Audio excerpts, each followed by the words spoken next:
Hey, Revive.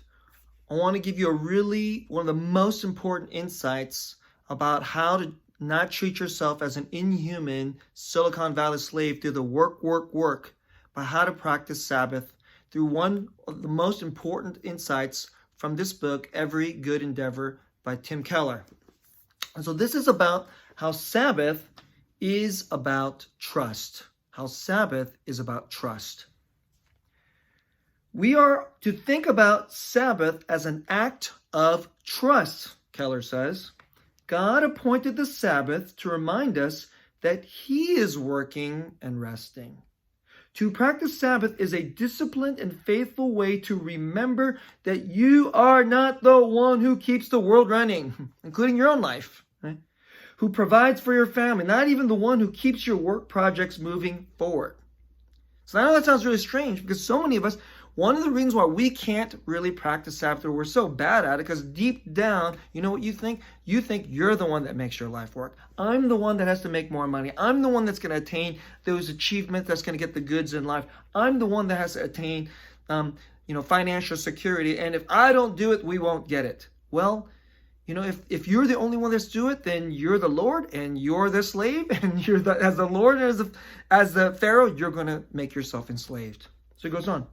You have to fundamentally trust that God is at work and God is at work for us. So it goes on. Entrepreneurs find it especially difficult to believe this. This is a city filled with entrepreneurs. So I especially wanted you to hear this, Silicon Valley brothers and sisters. They have high levels of competence and very few team members. If they don't put in the hours, things don't get done. How easy to fall prey to the temptation to believe that they are alone in holding up their corner of creation. I'm a church planning pastor, and let me tell you something. It has a kind of entrepreneurial aspect to it too, and it's very similar. And these are really convicting and powerful words for me as a church planner, and all the other church planners I know. There's always more work to do, and if I don't do it, then who's going to do it? We don't have a big team. We got to do this. He goes on to say, but by now you must see that God is there. You are not alone in your work. Jesus' famous discourse against worry from Matthew chapter 6, verses 25-34 is set in the context of work. That means that's the place where he says, don't be filled with worry. Just worry about the things of today, but not the things of tomorrow, because God takes care of you. He chides us that the plants of the field are cared for, though they do not labor or spin, verse 28. He reminds us that we are obviously more valuable to God than plants, so we shouldn't run after material things through our work, verse 32.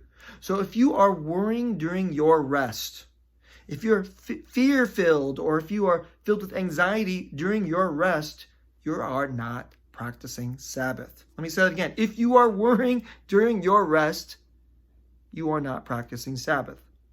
It is a chance to meditate on passages like Matthew 6 until deep, deep rest of your heart and soul penetrates you. Now let me say a little something more about the nature of Sabbath and this aspect of trust. The Sabbath is actually a way that God is asking for a tithe of your time. Let me say that again, a tithe of your time. And some of you are thinking like, what? You're talking about tithe? I thought we were talking about Sabbath. Isn't tithe that thing where you're supposed to give 10% of your money, of your income to God? And suddenly, I don't like that teaching. That teaching makes me nervous. And now you're saying there's supposed to be a tithe of our time? Yes, that's what I'm saying. And let me offer you this point about tithing. Why do a lot of people have difficulty tithing? Because it's the same exact issue. It's a question of trust. The people who find out the blessedness and the grace of tithing understand that fundamentally there's a question of trust going on here with respect to our money and our material goods. The same issue is alive here with respect to our time. So in the ancient world, what was your money like? Your money was furry. It was an animal. So it was cattle, or it was a goat, or it was sheep. And how do you get more money? How do you get more wealth? What you would do is you would take your finest, most unblemished cow or sheep or goat, and then you know what you would do? You would then mate it with another unblemished, perfect cattle, and then what it would do is it would make more money for you. Wouldn't that be incredible? If you could just take a crisp, clean $100 bill, and then you like bring it along next to another crisp, clean $100 bill, and then it would make more money for you. Wouldn't that be incredible? But that's how they did it. So what was God's command in the tithing and in the offering? You know what he would say? He would say, take your very, very best animal. The most pristine, most one that had no blemish and perfect one. That's the one that you use to get yourself more money, more cattle for the future.